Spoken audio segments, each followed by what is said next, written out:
السلام علیکم ورحمۃ اللہ وبرکاتہ۔ آج ہم بات کریں گے کہ نبی اور رسول میں فرق کیا ہوتا ہے۔ پہلی بات تو یہ ذہن نشین فرما لیں کہ نبی کا لغوی معنی ہوتا ہے مخبر، یعنی غیب کی خبر دینے والا، اور رسول کا لغوی معنی ہوتا ہے پیغامبر، یعنی پیغام پہنچانے والا، قاصد۔ اب نبی اور رسول میں فرق کیا ہے، اس حوالہ سے دو اقوال علماء کے موجود ہیں۔ ایک قول تو یہ ہے کہ یہ مترادف ہے، یعنی جو نبی ہے وہی رسول ہے، اور جو رسول ہے وہی نبی ہے، یعنی نبی اور رسول ایک ہی شخصیت کے لیے دونوں الفاظ استعمال ہوتے ہیں۔ اور دوسرا قول یہ ہے کہ نبی اور رسول میں فرق ہوتا ہے۔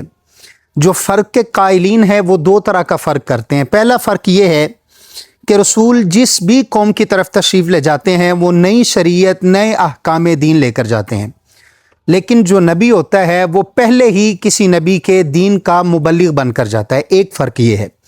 اور دوسرا فرق یہ ہے کہ رسول جو ہیں وہ صرف انسانوں کے ساتھ خاص نہیں ہیں، بلکہ ملائکہ میں سے بھی رسول ہو سکتے ہیں، اور اسی طرح انسانوں میں بھی رسول ہیں۔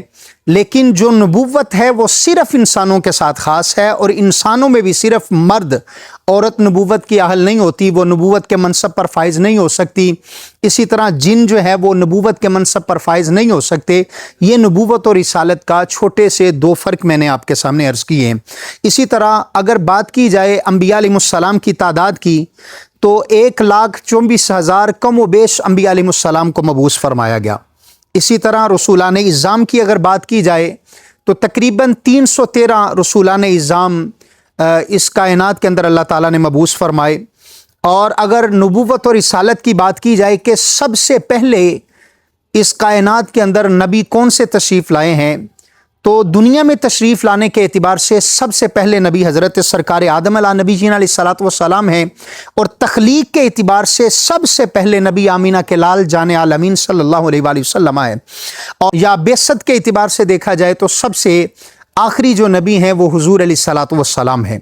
اسی طرح اگر بات کی جائے کہ سب سے پہلے رسول کون تشریف لائے تو وہ حضرت سرکار نوح علیہ نبی جینا علیہ الصلوۃ والسلام ہے۔